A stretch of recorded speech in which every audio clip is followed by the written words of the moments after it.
vendrán en la palabra del Señor.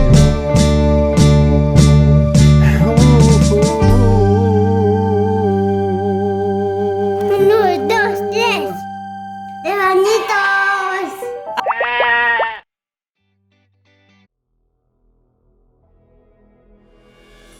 El libro del profeta Oseas. Oseas vivió en el reino del norte en Israel, al que a veces llaman Efraín o Jacob, alrededor de unos 200 años después de que el reino del sur se hubiera separado de Judá. Recuerda la historia del libro de Primera de Reyes. Oseas fue llamado a hablar a nombre de Dios durante el reinado de uno de los peores reyes de Israel, Jeroboam II. La nación estaba cayendo en el caos y en el año 722, el grande y terrible imperio asirio arrasó y destruyó a Israel. De nuevo, mira la historia de Segunda de Reyes. Y Oseas había visto venir todo esto. El libro es una colección de aproximadamente 25 años de predicaciones y escritos, y casi todo es poesía. Y esta colección ha sido diseñada para contener 3 secciones principales. Profundicemos y verás cómo funciona. La sección inicial cuenta la historia del matrimonio destrozado de Oseas con una mujer llamada Gomer, quien comete adulterio.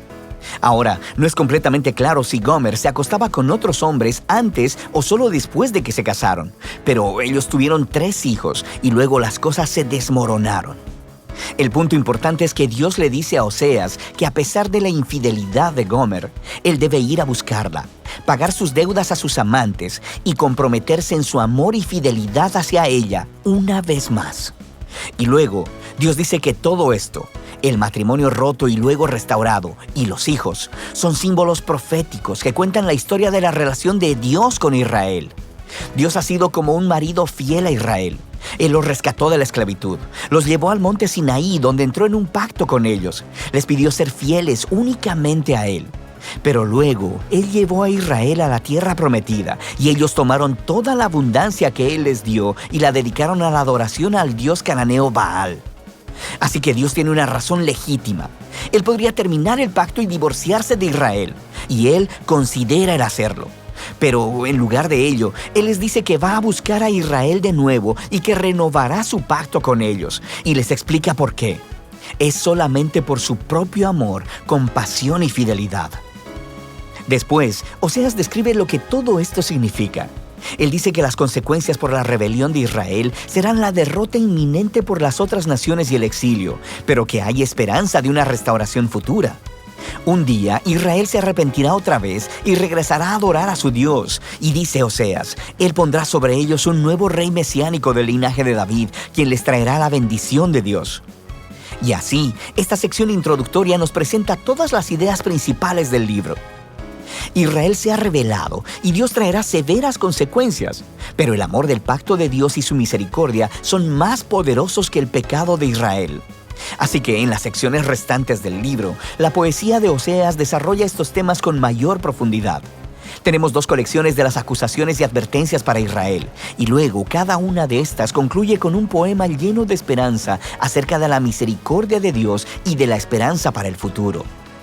De manera que en los capítulos del 4 al 10, Oseas explora las causas y los efectos de la infidelidad de Israel. Él dice una y otra vez que a Israel le falta conocimiento o entendimiento de Dios. La palabra hebrea conocer, que es yadá, es más que solo una actividad intelectual. Describe conocimiento personal y relacional. Es la diferencia entre simplemente conocer algo acerca de alguien y conocer a ese alguien realmente. Y Dios quiere que Israel lo conozca así, en una relación. Quiere que experimenten su amor por ellos y que éste se convierta en la clase de conocimiento que transforme sus corazones y sus vidas para que lo amen como respuesta. Y esta es la razón por la que Oseas está exponiendo constantemente la hipocresía de la adoración de Israel. Él les muestra constantemente cómo están rompiendo los 10 mandamientos y cómo están permitiendo graves injusticias en sus comunidades. Y luego van a sus templos sagrados y ofrecen sacrificios a Dios como si todo estuviera bien, pero no está bien. Y no solo por su hipocresía, sino porque también están adorando a todos estos otros dioses. Muchas veces él menciona sus altares a Baal en las ciudades de Betel y Gilgal. Y ellos no solamente han entregado su lealtad a otros dioses, también Oseas acusa repetidamente a Israel de confiar en sus alianzas políticas con Egipto y Asiria. En lugar de confiar en que Dios los protegerá, ellos quieren hacerse similares a esas otras naciones y confiar solamente en el poder militar. Y Dios dice que todo se les vendrá abajo, porque dentro de muy poco tiempo, Asiria los traicionará y vendrá a desolar sus tierras. Y en esta otra sección de advertencia, Oseas da una lección de historia sobre el antiguo Israel para mostrar cómo esta familia ha sido infiel desde el principio.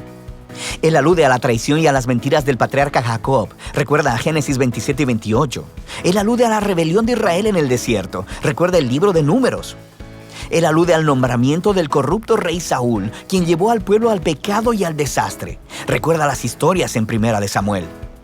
Y todo esto es la manera de Oseas decir que algunas cosas en esta familia nunca cambian. Así que, ¿qué esperanza tiene Oseas? Bueno, sabemos por el capítulo 3 que Dios hará algo para salvar y restaurar a su pueblo, y eso es lo que exploran estos dos capítulos finales. El capítulo 11 es hermoso. El poema muestra a Dios como un padre amoroso que crió a su hijo Israel y luego compartió todo con él. Pero el hijo creció y se rebeló contra el padre, aprovechándose de su generosidad. Entonces, en este poema, Dios está emocionalmente destrozado.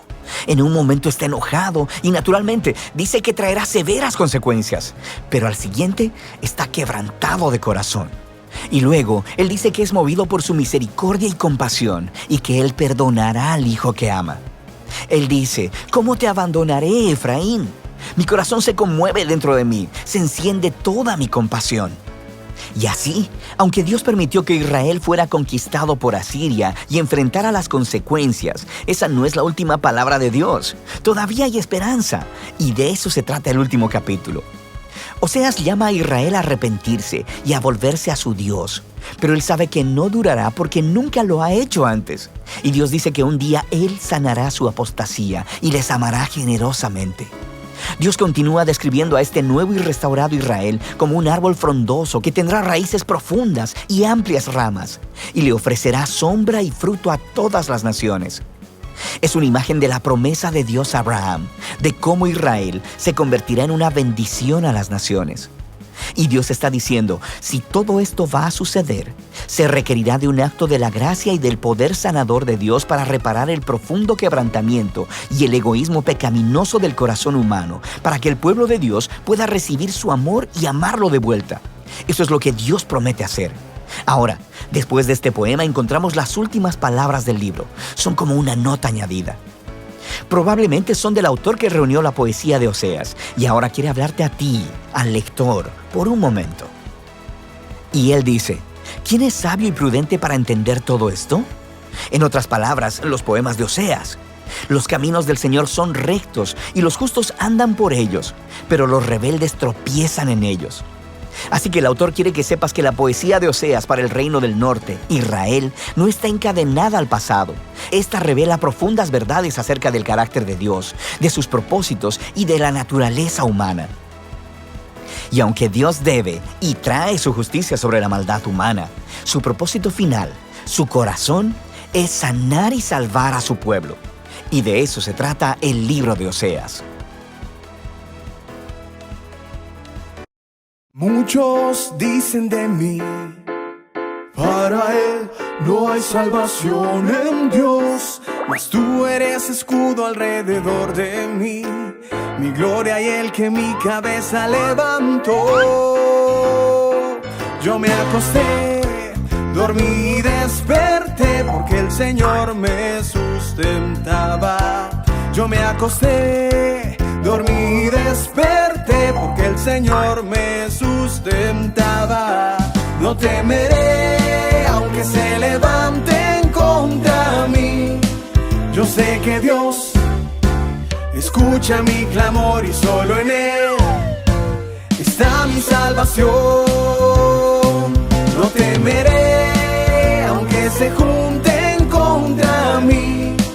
Yo sé que Dios está a mi favor y solo en Él está mi salvación.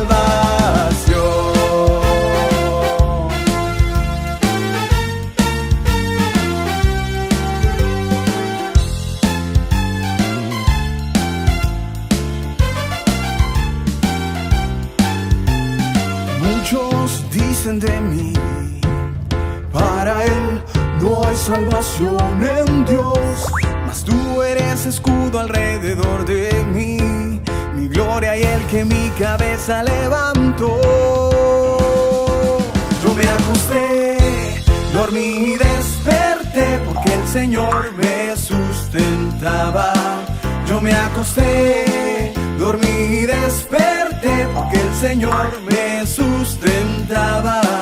No temeré, aunque se levanten contra mí. Yo sé que Dios escucha mi clamor y solo en Él está mi salvación. No temeré, aunque se junten contra mí. Yo sé que Dios está a mi favor y solo en Él está mi salvación. No temeré, aunque se levanten contra mí. Yo sé que Dios escucha mi clamor y solo en Él está mi salvación.